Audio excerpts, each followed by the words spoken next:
Halo, assalamualaikum Sobat RTV. Dan lagi-lagi kita akan menceritakan sesuatu hal mistis tentunya di Samar Story. Kisah kali ini kita akan menceritakan dari sebuah cerita yang pernah dipublish di awal tahun 2021 ini. Dan cerita mistisnya kayak gini.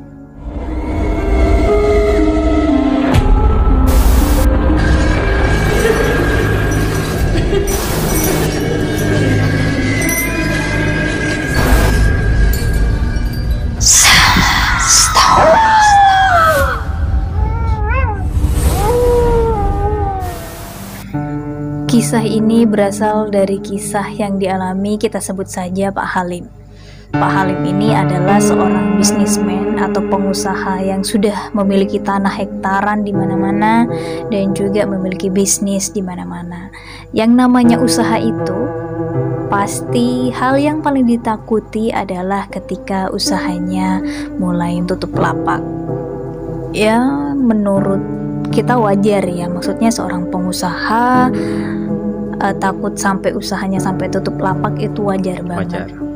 Tapi Pak Halim ini merasa dengan semakin banyaknya kompetitor, dia itu semakin takut gitu, bahwa dia kayak kemungkinan untuk tutup lapak itu lebih besar gitu.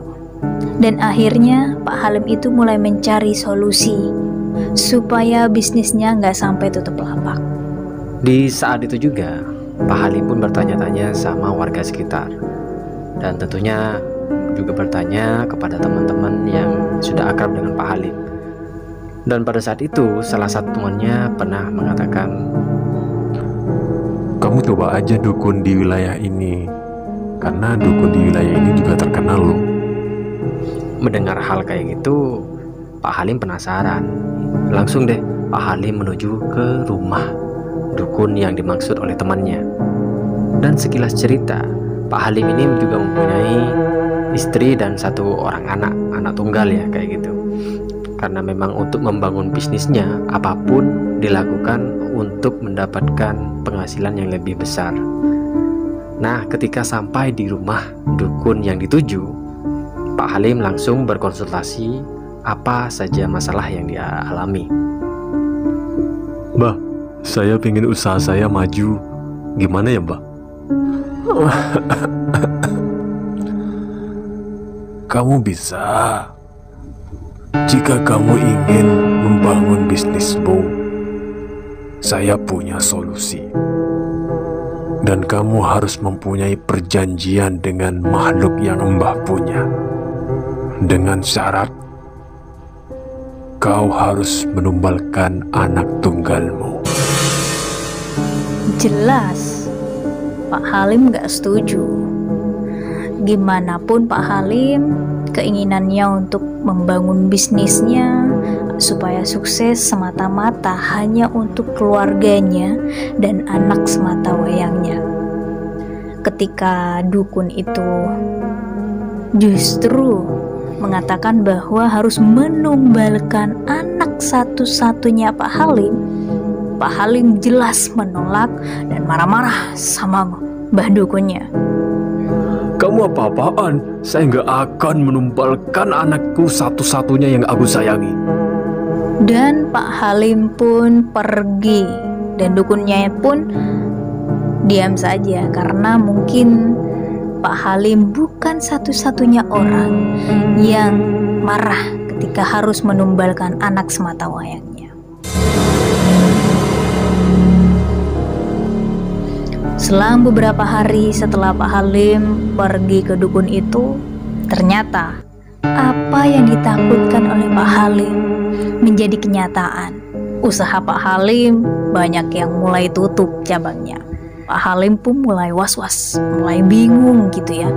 Duh, gimana nih? Usahaku kok beneran mulai turun ya? Akhirnya, tanpa banyak pilihan lain, Pak Halim pergi lagi ke rumah Mbah Dukun itu. "Mbah, ini semua uang yang saya punya, dan saya setuju dengan pesugihan yang Mbah tawarkan."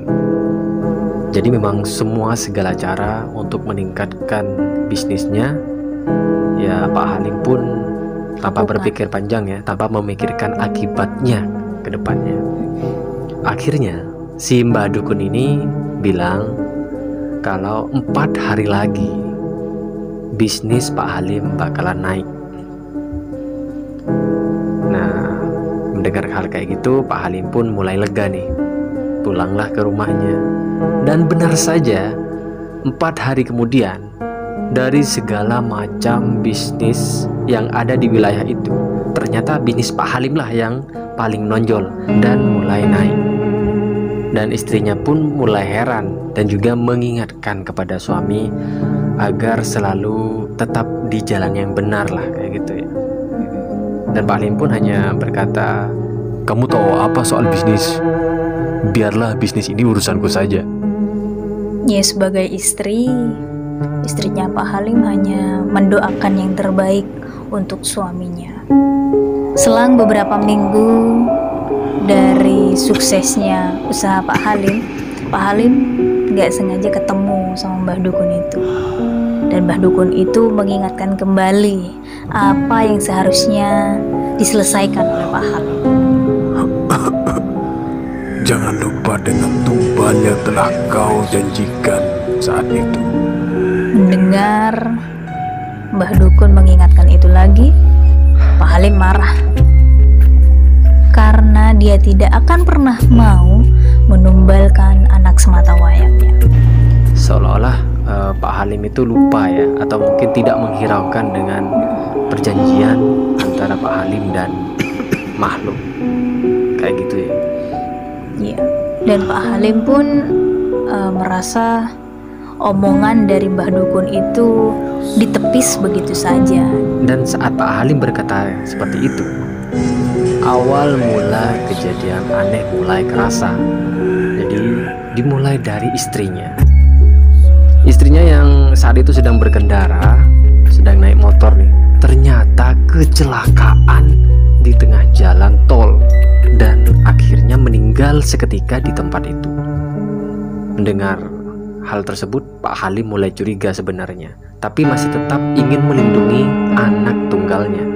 Langsung Pak Halim membawa anak tunggalnya itu untuk menuju ke tempat lain di luar wilayahnya, karena ingin menjaga anaknya agar selamat dan tidak seperti apa yang dikatakan oleh Mbah Dukunnya itu.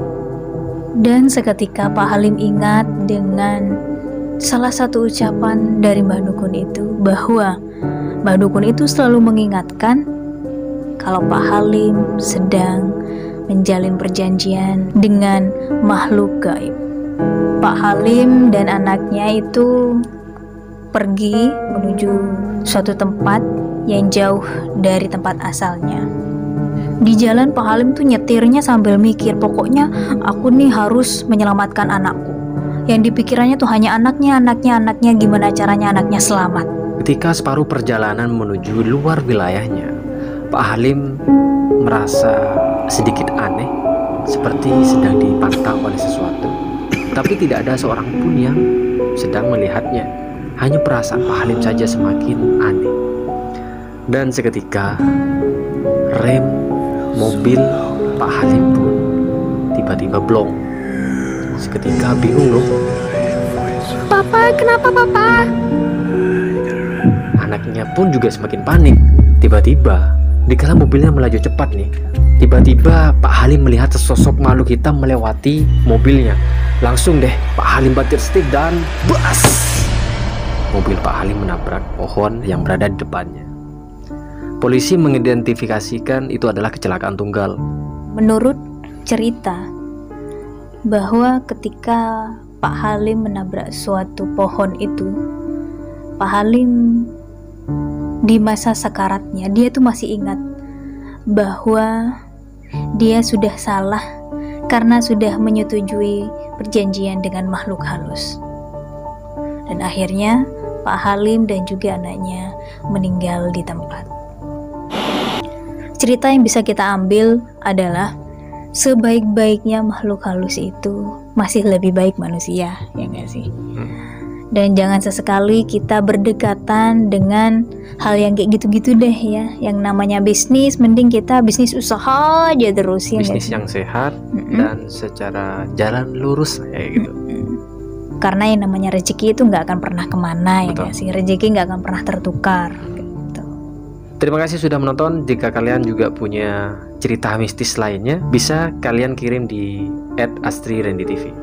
Terima kasih dan see you in the next story. Wassalamualaikum warahmatullahi wabarakatuh.